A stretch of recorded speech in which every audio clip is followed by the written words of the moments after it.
Gucci Man, who popped out to do a performance, first time we've seen him since the news has broken. The charges came down for Pooh Shiesty robbing and kidnapping him. Gucci just decided to pop out to a, I believe like an Alabama game or something like that, and he was just gonna perform. And you know, there's a bunch of videos of him performing. Check this out. But it's not like Jimmy.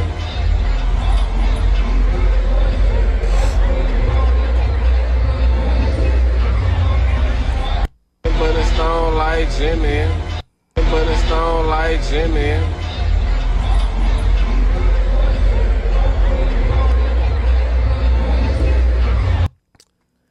Now, his wife posted this: "My husband is my world, and I'll forever ride for him, Mrs. Guwap."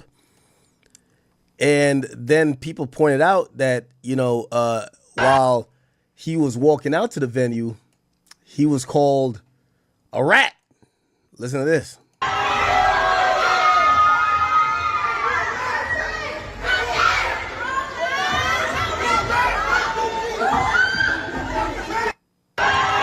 You heard somebody say you a rat, Gucci?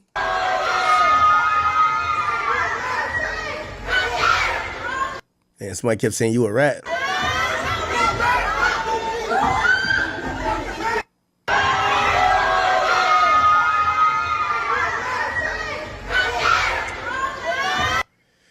Damn, is this Gucci's new life? Getting called a rat in public?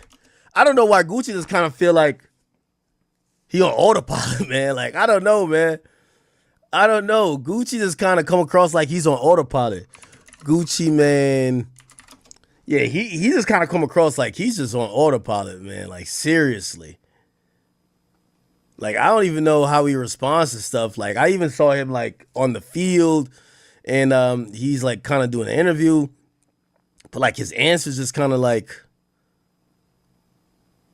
I hate to say clone, but, like, he just seems like he's not himself.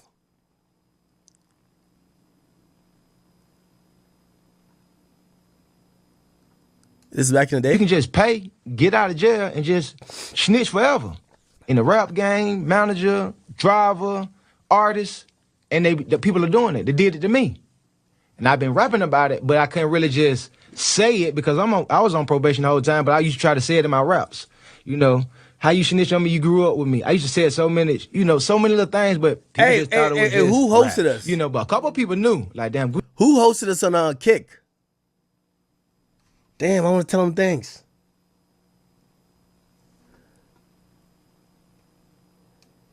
Yeah, I think Gucci's new life. A 2K? Oh, salute to 2K. Oh, talks with 2K? Oh, damn, tell him what up. Appreciate him. So it looked like Gucci Man's like new life is people just call him a rat, bro. Like, never thought it would get here. Looking forward to this. Look. Yeah, it's been special. What do you make of this crowd? Every answer Gucci Man gives, it just kind of feels like he's telepathically communicating with his wife to get the answer, bro. I'm loving it. I love the energy. What can you tell me about your set list?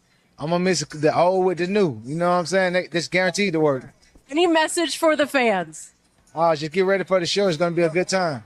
I can't wait. Enjoy. Thank you. My pleasure. All right. Gucci Man.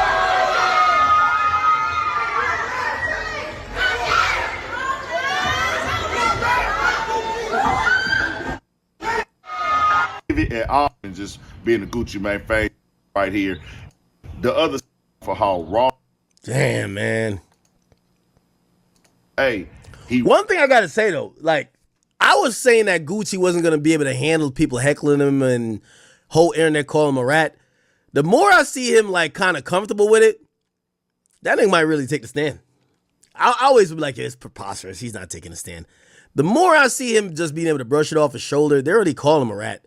It's not like they're gonna not call him a rat. You know what I mean? Like on some YSL Woody shit. Like, nah, he went up there and he spun them. Like he helped Pooh Shiesty.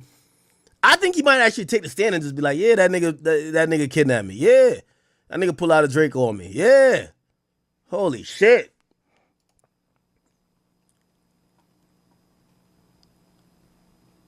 And Gucci's a different man, yo.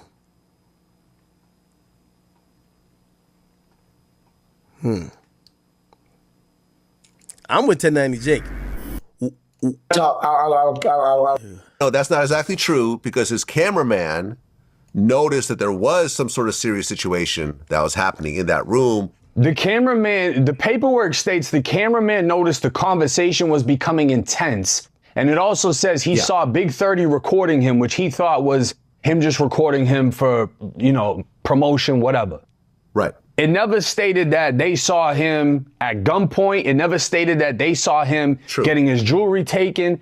None of that shit. So they could have walked out of that room and just left. But instead, everybody else pulled out guns. As soon as they walked out, the cameraman got robbed. Gucci's homie from Zone 6 got robbed. It just went down. And that kind of shows, unless someone walked in and was like, hey, get them too. If they just did it because they knew it was going to happen, that shows it was planned out. This was a formulated plan from the get. Now, let me add some context to this. So, the charges that Shiesty has, I really think they're really starting to look favorable for Shiesty, because proving them is gonna rely on a lot of things. So he has conspiracy to commit kidnapping.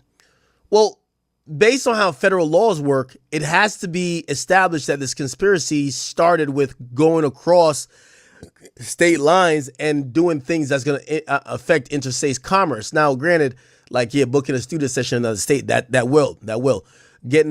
Booking a car and driving across, that will for interstate commerce. But how do you prove that they had this plan from all the way in Memphis? Especially when they have a good alibi. We were trying to just record music with Shiesty. Shiesty's in Dallas, so we went to Dallas to record music. How could you prove that this plan or this conspiracy, which is the plan, how can you prove that the conspiracy started before they got to Dallas, or they knew about this, or they planned this before they crossed state lines? That's going to be a problem, right? Unless one of these guys starts snitching, or maybe they have, like, in their phone, they're like, yo, just make sure you put my Drake in my bag, because, we're going to rob this nigga when we get there. How do you know that this was actually premeditated and planned, right? We're going to take everybody's shit in here. And it went all the way left, bro. And it's like, you can't even say that prison turned Pooh Shiesty up because he crashed out and shot somebody in the ass over some sneakers. So it's like, it seems like he's just been a crash dummy from the get-go. Well, yeah, the cameraman contacted Gucci security because he said that something seems to be going wrong in the studio. You're right. He probably didn't witness the gun to Gucci's head and whatever robbery was happening in that particular room, if it actually happened in the room. But he called the security, who was an off-duty cop. And I guess security tried to go into the room, but they're saying that Big 30 ended up barricading the door. Yeah, Big 30 blocked the doorway and the security saw that. So the thing is, this is another surprising factor in this case, is half the internet was like, Gucci's a rat. The other half was like, oh, Gucci didn't snitch. He had off-duty cops. They're the ones that snitched. They weren't even in the fucking room. One of the security guards stayed in the lobby of the business because it's a whole building. It's not just a recording studio. It's an entire building with different businesses. He stayed in the lobby. The other security officer stayed in the vehicle that they were transported in. They get the text. They both end up in the lobby. They try to breach the room, but Big 30 is in the way. And when they made a point of contact, they look in and all they see is this from however many different people. You know what I mean? And I said in my video that I made on the situation, they saw more Drakes than that lookalike contest. So when they look in the room, all they see is barrels facing them. They backed off because they were outgunned. They couldn't do a fuck thing. And that was it. So the security didn't witness a robbery, didn't witness the signature. They didn't witness anything. There's nothing they witnessed other than guns being pointed at them. I agree. And then they escort Gucci Mane without any of his jewelry back to the vehicle. Yeah, it's insane. It's absolutely insane. And I guess one of the guys that was with Pooh Shiesty was like threatening to shoot like the cameraman or the other guy, because he kept moving. And everyone got robbed. And then people start posting the robbery items on social media. The watches, the chain, the stacks of money. Yeah, I still think that's weak evidence. They didn't find it. all they had to be like, yo, listen, we're in music. People lend us chains. These are prop chains. These are Mosinite. So, like, one of the problems I think the feds has with the case is that you claim niggas recorded on their phone. Did you seize the phone? Did you find the video that was recorded? You claim that, what else? You claim that there was watches taken. Did you find any of these items at these people's houses? If none of the things taken were found at all, it kind of just becomes like a he said, she said, right? I really wonder if Pooh Shiesty said, hey guys, after we rob these guys, let's not post it on social media, okay? That would be a bad idea. I wonder if that conversation ever happened. I mean, he's probably thinking, I got to feed the wolves and just let them do what they do. Because the saddest part about this situation isn't, the robbery. It's not the wedding ring. Gucci got robbed for over $500,000 worth of shit himself. Altogether, the robbery was worth over $600,000. The saddest part about the situation is half of the robbery team that did the shit had to take a bus back to Memphis. They didn't have a private jet. They didn't have any fucking rental, nothing. They had to take a Greyhound bus, the same bus you get when you get out of prison. They took a Greyhound bus back to Memphis, did whatever they did with whatever they got, and now they're all locked up. Well, that's not exactly accurate because they had a Hellcat that got stolen at the motel. I don't know if you caught that part. The Hellcat, they said, was under Big 30's father's name. Right, but it got stolen. From who? Yeah, that's out of the parking lot at the motel. I don't know about that. All I read was in the paperwork, it stated they took a bus back. Paperwork. No, it's in the paperwork. Yeah, I don't know if you missed that part, but I remember when I interviewed Big 30's lawyer, he's like, yeah, that's true. The Hellcat got stolen. Big 30 and all the other guys go to a hotel at the Comfort Inn where they stayed overnight. But I guess the Hellcat was stolen the next morning? Yeah. Yeah. That's crazy. That is crazy. I don't think I paid attention to that part. I think I was just more so blown away by they had a $600,000 robbery and they're taking a bus.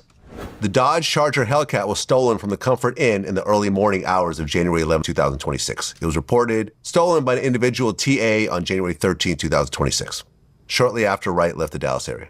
So it was taken from them? They were staying they were staying at the Comfort Inn because here's the thing. Pooh Shiesty and his dad had an apartment in Dallas. Mm-hmm. Everyone else was out of town and they were staying at the Comfort Inn. So one of the cars was the Hellcat and it was parked in the parking lot and it got stolen that. All right. Anyway, chat.